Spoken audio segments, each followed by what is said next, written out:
Hi viewers, this is Tanya again for my next video, and I'll be talking about music in general. I've been a big fan of music ever since I was a toddler. I remember my gran telling me the story when I was only 2.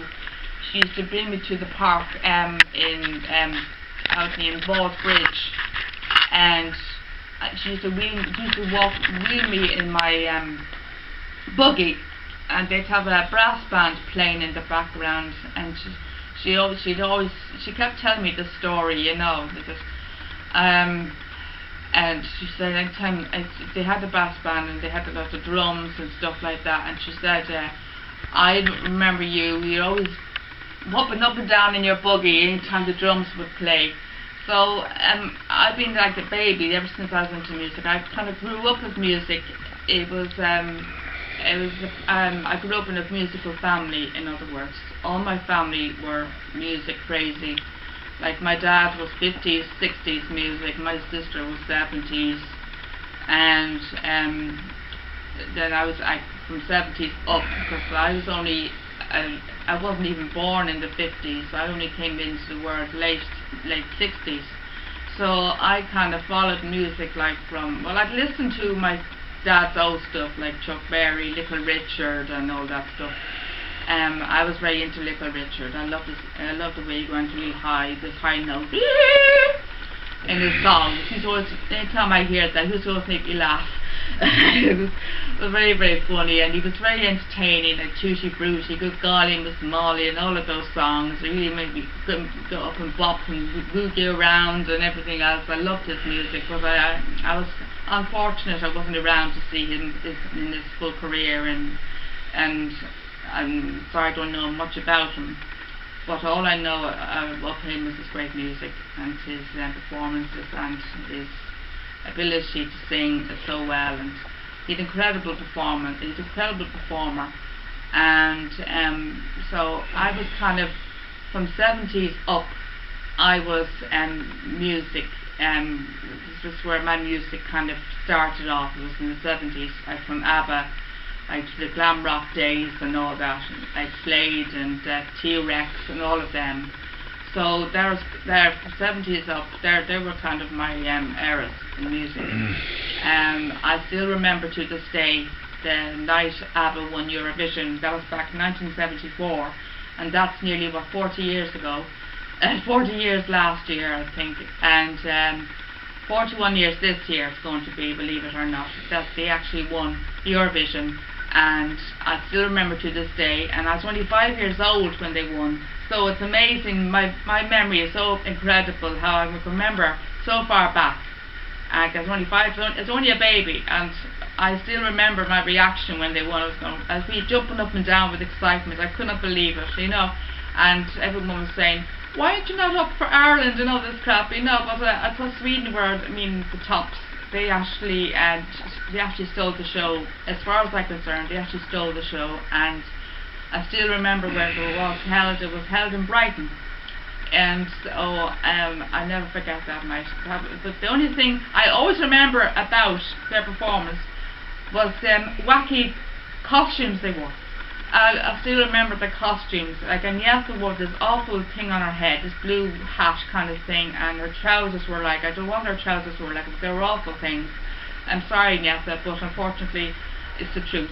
And I'm sure they were quite embarrassed as well with what the outfits they wore. Frida's skirt wasn't so bad, but Agnetha's outfit, I was not happy. I didn't like it at all now. I thought it was quite wacky. The costumes, designs in those days, quite weird. And the platform shoes, I'm not really a platform shoes person now, to be honest with you, but they were very big in those days. And then from the 80s, it was great. It was very good. It was very popular for the synthesizers and all the electro pop music and all the kind of dancey pop music, and so that kind of grew into the 90s as well. But ABBA introduced the what they call it, synthesizer thing. They introduced that into music, and it was the most incredible invention, because it makes the most greatest sound effects. It's great what it can do, the sounds it makes.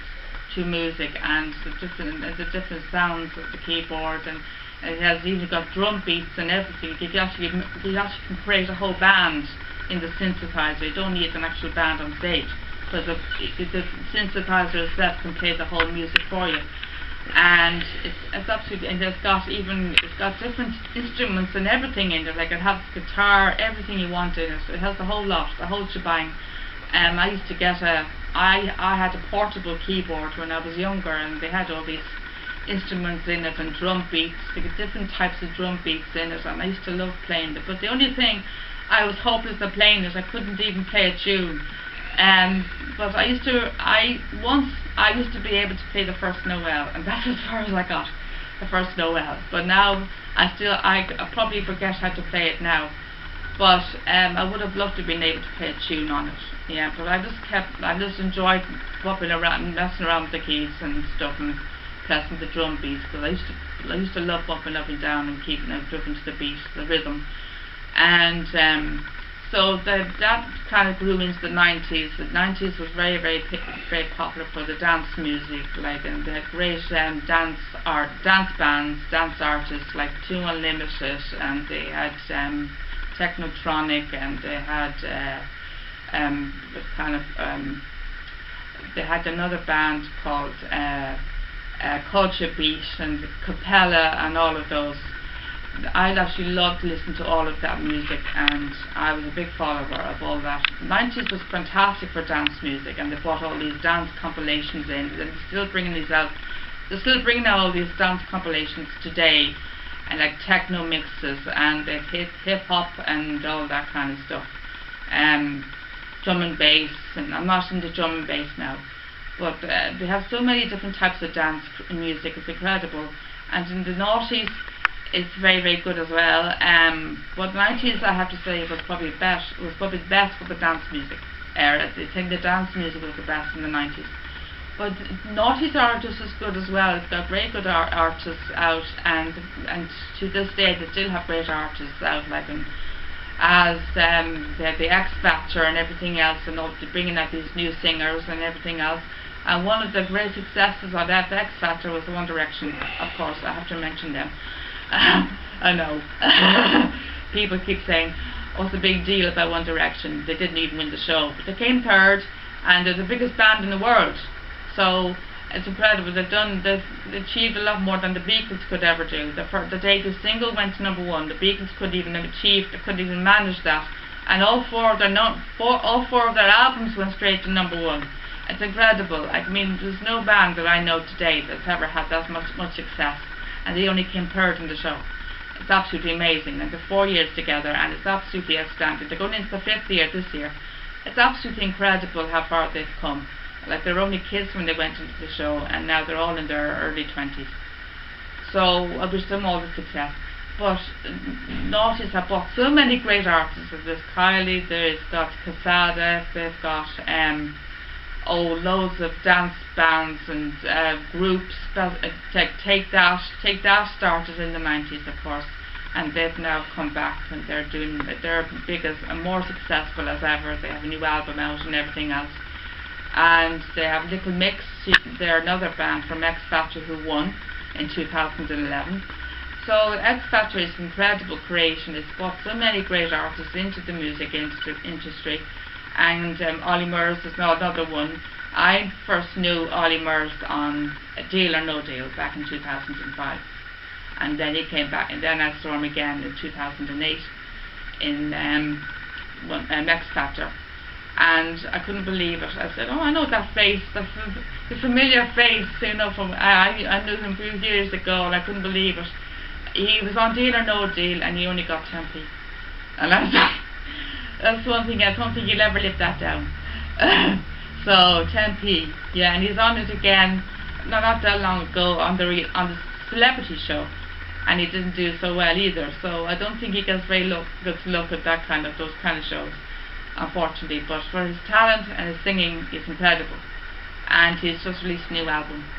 And they have another great successes on X Factor. They had Alexandra Burke, they've had Joe McElderry, They've had Leona Lewis. I mean, these are all big mega stars now. They're incredible how far they've come since that show. You know, without that show, they wouldn't be where they are today. It's outstanding. And there's a lot of great artists, and like Steps, you know, they were around since the 90s, and they did a comeback 2011. And then I don't know what they're doing now, but the comeback 2011 was the first time they were together for 10 years. They split in 2001 and they got back together in 2011, 10 years later. And in 2012 I was fortunate enough to go to their ultimate tour as a kind of, it was kind of like a reunion concert, and they did an ultimate collection album to go with it, plus a DVD of the concert itself. I'm a massive fan of them. As I said before, my age is pop. But there's so many great bands, there's so many I could think of, but I can't think of all of them on top of my head. And there's another band that I loved as well, they were around in the 80s, called Bon Jovi, and they're still going today too. And there's loads of them, like millions of them. There's so many, I can't think of every single one on the top of my head.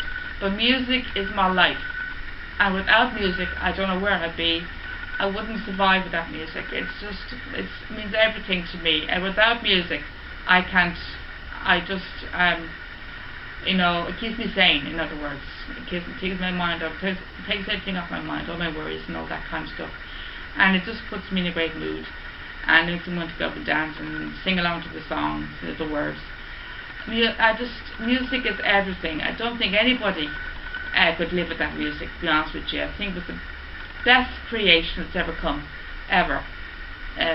So everyone enjoys it, the whole world enjoys it. There's so many genres of music. There's dance, there's pop, there's jazz, hip hop, rave, there's classical music, there's opera music. There's a big range of different genres of music, and it's great that they have a big wide range of choice to appeal to everybody.